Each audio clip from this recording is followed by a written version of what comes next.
director del Instituto Hondureño de Seguridad Social, Víctor Martínez, solicitó al Congreso Nacional la aprobación de un decreto de emergencia para normalizar la situación contractual de diversos servicios clave.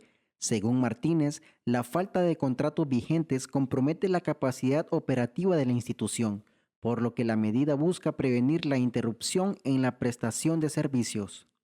Estamos solicitando este decreto, que hay medidas adicionales que hay que hacer. Por ejemplo, ya nosotros en años anteriores hemos venido trabajando en la reforma de la ley del Seguro Social, precisamente a manera que nos permita que la institución tenga un enfoque distinto y que tenga, digamos, los mecanismos, ¿verdad?, y los lineamientos necesarios para dar un mejor servicio.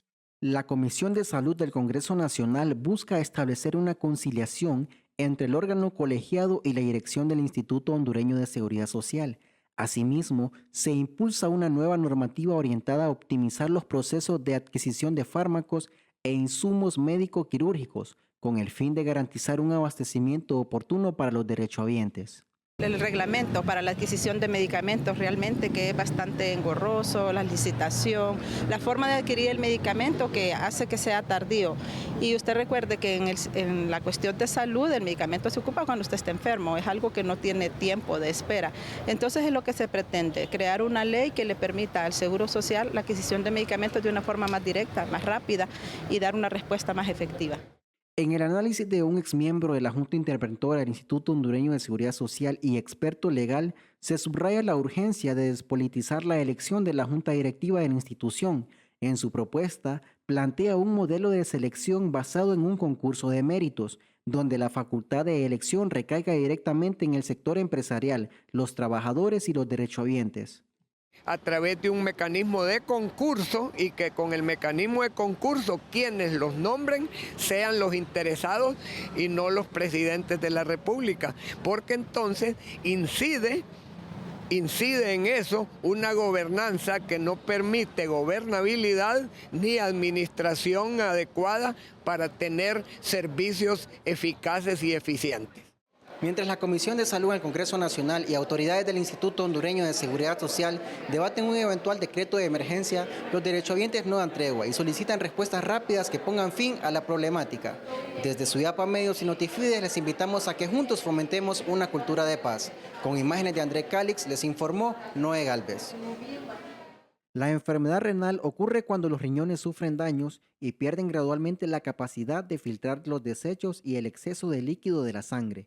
Hoy 12 de marzo, en el marco del Día Internacional del Riñón, Augusto Moreno, quien desde hace varios años padece de insuficiencia renal, hace un profundo llamado desde el alma a cuidar nuestra salud. Que cuiden, ¿verdad? En primer lugar, su presión arterial, sus niveles de glucosa, que esos son uno de los factores. Podríamos, entre tantos los factores que hay para dañar los riñones, pues serían estos, ¿va? Porque en mi caso eso fue lo que sucedió. Entonces, un consejo de que se controlen todos esos niveles para que no vayan a caer en esta etapa que es muy difícil. Se estima que alrededor del 10% de la población mundial padece de enfermedad renal crónica, según datos de la Fundación Nacional del Riñón. Uno de los desafíos es que la enfermedad renal suele avanzar silenciosamente. Sin embargo, la nefróloga Daniela Campos detalla algunas alertas que podemos identificar. Que la enfermedad renal no se detecta al inicio, muchas veces se pasa asintomática. Los pacientes ya empiezan a presentar la sintomatología en etapas muy tardías, en etapas posteriores. Usualmente los pacientes vienen y empiezan a sentirse muy fatigados porque les da anemia, empiezan a edematizarse de los miembros inferiores, o sea, a hincharse un poquito.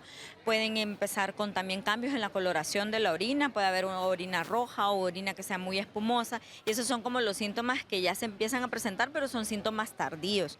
Las principales causas de la enfermedad renal crónica son la diabetes, hipertensión arterial, obesidad, sedentarismo, antecedentes familiares y el envejecimiento, pero hay prácticas saludables que pueden ayudarnos a prevenirla.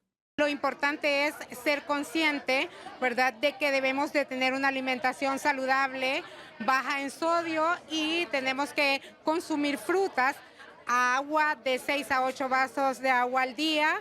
Y esto también bajo prescripción médica, ¿verdad?, bajo sugerencia médica, hacer ejercicio, evitando el sedentarismo. Diferentes centros asistenciales del país llevaron a cabo campañas de concientización para dar a conocer la enfermedad e incentivar a la población a realizarse análisis médicos para su detección temprana.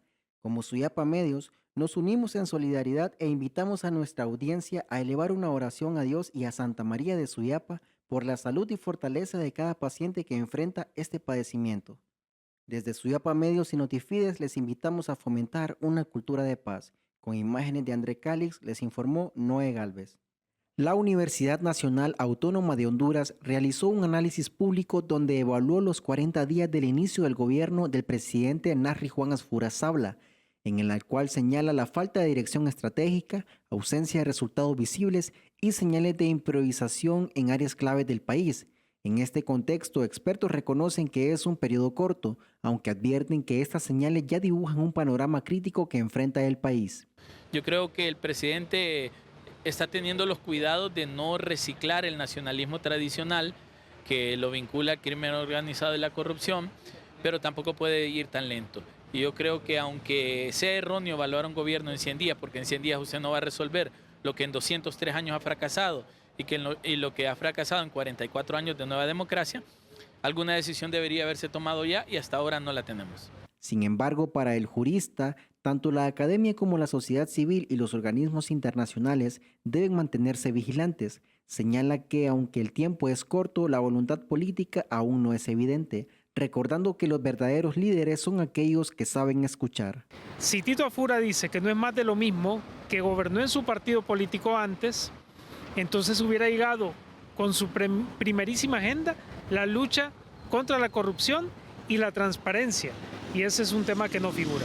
Por eso es importantísimo que se tomen cartas en el asunto y sobre todo que escuche las voces, inclusive las que le resulten incómodas.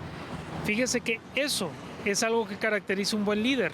Por su parte, el politólogo Edgardo Rodríguez considera acertado el análisis de la máxima casa de estudios y repunta que la crisis del país no puede esperar, por lo que se necesita actuar con firmeza y determinación.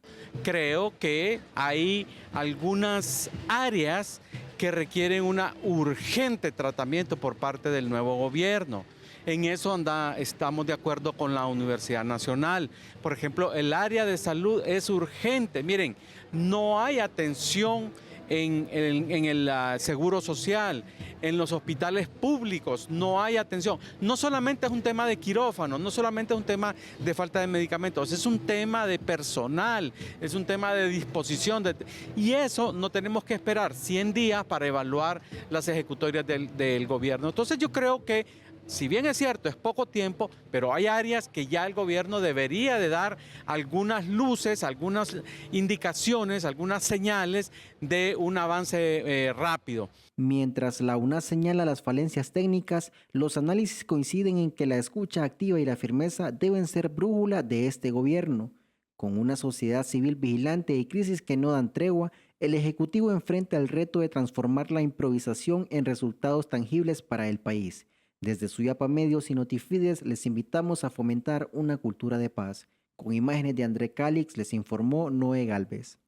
El presidente de Honduras, Nasri Asfura, participó el pasado sábado en la cumbre Escudo Las Américas, convocada por el presidente de Estados Unidos, Donald Trump, a la cual también asistieron presidentes y mandatarios de 12 países de Latinoamérica. Posteriormente, el mandatario hondureño ofreció una conferencia de prensa donde resaltó los temas abordados y los posibles beneficios para Honduras en materia de inversión, seguridad y empleo. Por su parte, el exdiputado Rodolfo Zelaya destacó que Honduras tiene una oportunidad histórica al trabajar con el bloque que lidera Estados Unidos, el principal socio estratégico a nivel global. El Partido Nacional tiene una oportunidad histórica de unirse a un grupo fuerte, un grupo con un socio que es el principal país en el planeta, en el tema económico, el tema de seguridad, defensa, lo que usted quiera, el número uno en el planeta. Estamos conscientes de que es importante para Honduras aprovechar esta oportunidad. No hacerlo sería la torpeza más grande que cometería cualquier gobierno, como hizo el gobierno de Libre. Cabe destacar que el presidente Asfura se ha reunido en 2 ocasiones con el mandatario Trump en menos de 40 días de gobierno. Es así que el abogado Fabián Villeda manifiesta que esto se debe aprovechar colocando personal experto en puestos clave. Tal es el caso del embajador Roberto Flores Bermúdez, embajador de Honduras en Estados Unidos. Sí que es cierto que Honduras está en una posición históricamente privilegiada porque hay una cercanía que es evidente. O sea, el presidente de Honduras se ha reunido en 2 ocasiones ya en menos de 100 días con el presidente de los Estados Unidos. Eso realmente no es una cuestión que uno tenga que valorar de forma trivial ni baladí, ¿verdad? O sea, no es una casualidad. Atiende a un interés de los Estados Unidos de tener a Honduras cerca, pero también es un tema de que Honduras tiene que aprovechar esa circunstancia, ¿verdad? La sociedad civil demanda firmeza y un compromiso inquebrantable con la dignidad nacional en los espacios internacionales. Es necesario que el gobierno trace una ruta que sea clara, no solamente ir a agachar la cabeza y a decir que sí a cualquier propuesta que se haga, porque ahí lo que vimos fueron una serie de aplausos para cosas que incluso son un poco insultantes, ¿verdad? Entonces es necesario que haya un poquito más de dignificación, no solo del puesto de presidente, sino que la dignidad de la representación del país. Ahora, el país queda a la espera de que los acuerdos en la cumbre Escudo de las Américas se traduzcan en resultados concretos para la población. Desde Suyapa Medios y Notifides les invitamos a que juntos fomentemos una cultura de paz. Con imágenes de André Calix y Cristian Herrera les informó Noé Galvez. El titular de la Secretaría de Seguridad, Gerson Velázquez, anunció que se presentará a la Comisión Legislativa de Seguridad un proyecto de reformas al Código Penal para que la extorsión deje de ser un delito privado y pase a ser público. Lo que se buscaría con la reforma sería actuar de oficio contra la extorsión sin estado de excepción y sin contar con una denuncia formal contra ese delito como se tipifica actualmente. No todos los homicidios de mujeres son femicidios, pero son igualmente importantes porque han aumentado en los últimos años. Estamos conscientes que tenemos un desafío de tratar de hacer campañas de prevención, especialmente en las zonas rurales, donde se presentan mayores indicadores de violencia de género o violencia doméstica, para tratar de que no haya más victimización en este grupo. No obstante, también, esto tengo que decirlo, hay muchos casos en los que las investigaciones nos orientan a que muchos casos de estas muertes están vinculadas, relacionadas más bien con estructuras criminales que utilizan mujeres para cometer sus ilícitos. El fenómeno de la extorsión persiste como uno de los principales desafíos para diversos sectores productivos del país. Dirigentes de transporte denuncian que este flagelo ha generado pérdidas superiores a los 20.000 millones de lempiras, una cifra que continúa en ascenso debido a la inseguridad. Diversas rutas se han visto obligadas a suspender sus operaciones de manera definitiva. Lo que hemos sufrido y lo que seguimos sufriendo como los transportistas y los comerciantes y todo el que ha sido extorsionado. Hemos perdido 60.000 millones de lempiras, que hemos pagado 39.600 millones de tasa de seguridad desde que se creó desde el año 2012. El sector transporte ha pagado casi 22.000 millones de extorsión y seguimos pagando.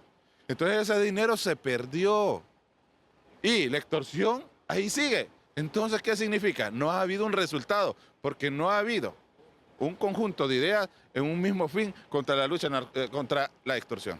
Sin embargo, expertos en la materia advierten que se debe crear un plan de políticas públicas de seguridad, en la cual se establezca una ruta contundente contra el crimen organizado para hacer frente a los grupos delictivos. Mire, aquí los gobiernos, cada gobierno ha traído su fórmula, ha traído su receta para abordaje del crimen organizado. Aquí todos los gobiernos han improvisado. Para contrarrestar este flagelo debe haber políticas de seguridad pública para no improvisar. Y aquí el delito de extorsión que viene desde el 2002, quizás prácticamente ha venido evolucionando permanentemente y va evolucionando. Las estructuras criminales evolucionan permanentemente, mutan, se desplazan y se fortalecen. Si el Estado les deja esos espacios, ellos se fortalecen. La reunión con la Comisión de Seguridad del Congreso Nacional para debatir la propuesta y buscar soluciones para este grave delito que golpea a los hondureños quedó fijada para el próximo martes 17 de marzo. Desde Suyapa Medios y Notifides le invitamos a fomentar una cultura de paz. Con imágenes de André Calix les informó Noé Galvez. Buenas noches, compañeros en estudio. Buenas noches a toda nuestra audiencia de Suyapa Medios y Notifides. En este momento en compañía del máster Mario Palma de FOSDE, economista de FOSDE, donde pues abordaremos una temática que ha preocupado pues a la población hondureña y pues es un conflicto también a nivel internacional, que es el tema de los carburantes, máster. Bueno, de momento pues el gobierno va a subsidiar lo que vendría siendo la gasolina regular y también el diésel. ¿Qué impacto traería estos subsidios para el país, ¿verdad? Considerando la situación actual de las finanzas públicas? Bien, mire, es importante, lo primero que tenemos que tener claro es que Honduras es un país que no produce carburantes, por lo tanto dependemos de los carburantes importados, cuyo precio lo dictamina el mercado internacional, con el cual nosotros no podemos hacer ningún tipo de control. Por lo tanto, otra cosa que debemos de tener claro es que estos conflictos, ¿verdad?, nos van a afectar primero no solamente por el precio de los carburantes, sino que estos conflictos por la zona en que están, que es una zona de alto tráfico en términos de logística de mercancías, especialmente las mercancías que vienen de los mercados asiáticos, entonces van a tener un impacto en los precios. ¿Por qué? Porque hay mayor riesgo, aumentan el costo de flete, toma tiempo, ¿verdad? Y todo esto tiene un aumento en el costo de logística que se traduce en una presión hacia los precios. Y el componente de importado de nuestro consumo entonces nos lleva a tener una afectación primero por la inflación importada que nosotros le llamamos. Por otro lado, cuando analizamos el precio de los carburantes, que son importantes para Honduras por varios factores. Primero, porque son relevantes en términos de los costos de movilización de personas y de mercancías a lo interno del país. Pero hay un tema importante que es que nuestra generación eléctrica depende en una buena proporción de derivados del petróleo. Por lo tanto, entonces, cuando hay presión al alza en los precios, entonces hay un aumento de costos y eso genera presión sobre los costos energéticos, que también tiene un impacto directo o genera presiones inflacionarias. Por lo tanto, entonces, cualquier medida que se tome, una de ellas son los subsidios, perdón, pero los subsidios tienen que verse de acuerdo a la capacidad que tienen las finanzas públicas, ¿verdad?, de sostenerlos en el tiempo. También podemos buscar mecanismos que busquen eficientar el traslado de personas, ¿verdad?, eficientar el uso de los carburantes, establecer una serie de mecanismos que lo que hagan es que racionalicen el uso de estos para poder generar algún tipo de control en el precio. Y algo que es muy, muy relevante, que sí debemos de tomar decisiones, que hace tiempo debimos haber tomado y que no hemos tomado, tiene que ver con buscar mecanismos que nos ayuden a buscar el potencial energético que tiene Honduras, generación de energías alternativas, que el país tiene un alto potencial, pero que no se han tomado las decisiones, por lo tanto, entonces, no hemos cambiado la matriz de generación energética. Nosotros debemos cambiar la matriz de generación energética, buscar generar energía mediante el potencial que tiene el país. ¿Para qué? Primero, para mejorar los costos, ser más competitivos y poder también enfrentar de mejor manera cuando se tienen estos shocks en precios derivados de las situaciones de conflicto, que obviamente son lamentables por todo lo que nos generan en términos de la economía y del comercio, pero también son lamentables por el sufrimiento de las familias que están en las zonas de conflicto. Considerando la situación actual de las finanzas estatales y bueno, el presidente Fura también está buscando financiamiento internacional por todas las costas o medidas posibles. ¿Cuáles son los cuidados o cuál debe ser la responsabilidad que debe tener el presidente considerando pues la situación actual que está atravesando Honduras, ¿verdad? De que estamos en una crisis energética, están los embargos también por otro lado de trabajo, por el cambio de gobierno. Entonces, ¿cuál debe de ser ese cuidado que se debe de tener? Bien, mire, sin duda alguna las finanzas públicas están sometidas a mucha presión. ¿Por qué? Primero porque sabemos que las necesidades son muchas, ¿verdad?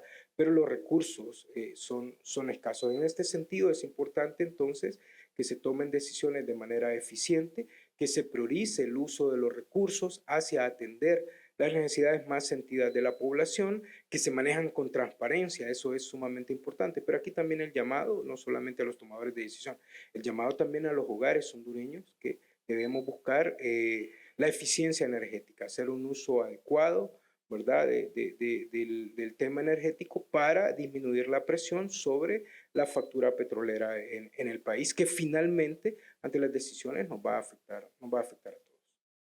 Muchas gracias al máster Mario Palma, economista de FOSDE, quien pues, nos ha dado una amplia declaración acerca, ¿verdad?, de los cuidados y toda esta problemática que estamos enfrentando actualmente con el tema de carburantes y el uso de las finanzas públicas. Con este contacto retornamos a cabina principal. Buenas noches.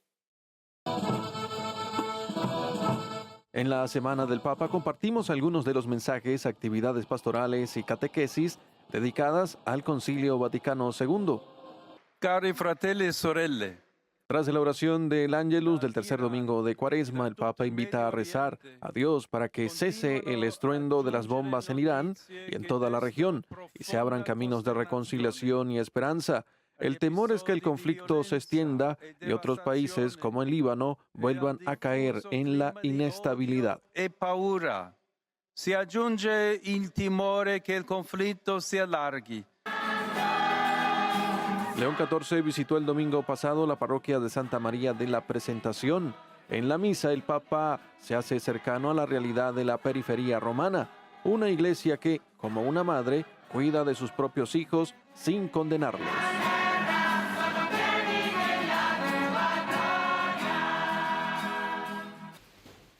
El miércoles 11 de marzo, el Papa León XIV recibió antes de la audiencia general al cardenal Dominic Joseph Matthews, arzobispo de Teherán y Fajad de los latinos en Irán.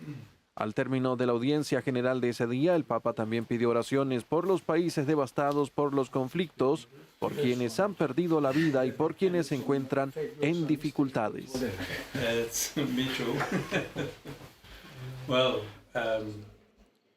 Nel nome del Padre, del Figlio e dello Spirito Santo. La pace sia con voi.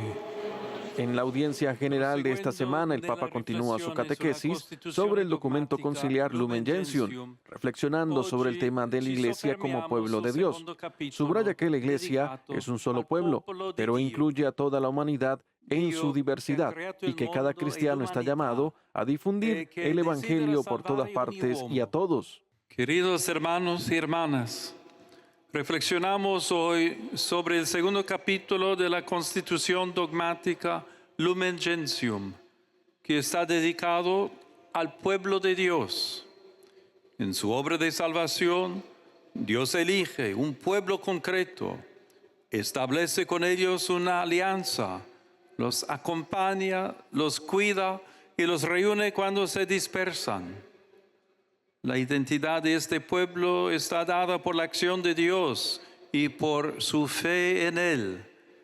Y su vocación es la de ser luz para las naciones, como un faro que atrae a toda la humanidad. El concilio afirma que dicha elección y preparación encuentra su plenitud en Cristo, quien congrega en torno a sí al nuevo pueblo de Dios por medio de la entrega de su cuerpo y de su sangre. Este nuevo pueblo, que es la Iglesia, está formado por hombres y mujeres provenientes de todos los lugares de la tierra, de diferentes lenguas y culturas. Su principio unificador es la fe en Jesucristo, y su presencia es profecía de la unidad y de la paz a la que Dios Padre llama a todos sus hijos. Saludo cordialmente a los peregrinos de lengua española.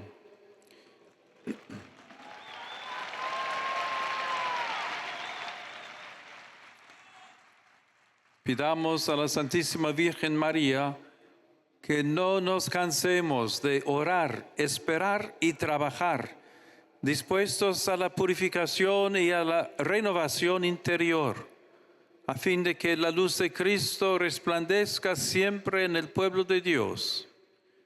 Que el Señor los bendiga. Muchas gracias. El servicio de trenes de pasajeros entre China y Corea del Norte se reanudó este jueves tras una interrupción de 6 años a causa de la pandemia de COVID-19, informaron medios estatales. El presidente de Estados Unidos, Donald Trump, indicó que es más importante impedir que Irán obtenga armas nucleares que controlar los precios del petróleo. Trump ha ido oscilando en sus declaraciones sobre el conflicto que inició junto a Israel el pasado 28 de febrero, con una salva de grandes bombardeos que acabó con la vida del líder supremo iraní. Los ataques marcan una escalada en la estrategia de Irán para golpear la economía mundial y presionar a Estados Unidos e Israel a poner fin a la guerra iniciada hace 12 días, sin señales de que el conflicto vaya a disminuir.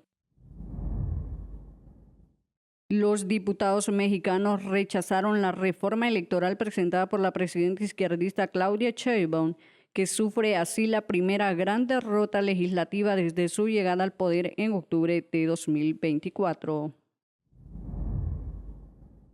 El FBI tendrá una oficina permanente en Ecuador para trabajar con la policía local en investigaciones sobre crimen organizado, lavado de dinero y corrupción, indicó el ministro del Interior ecuatoriano John Rayburn. Desde Suyapa Medios y Notifides le invitamos a fomentar una cultura de paz. Este fue un resumen de noticias internacionales, les informó Pil Morellana.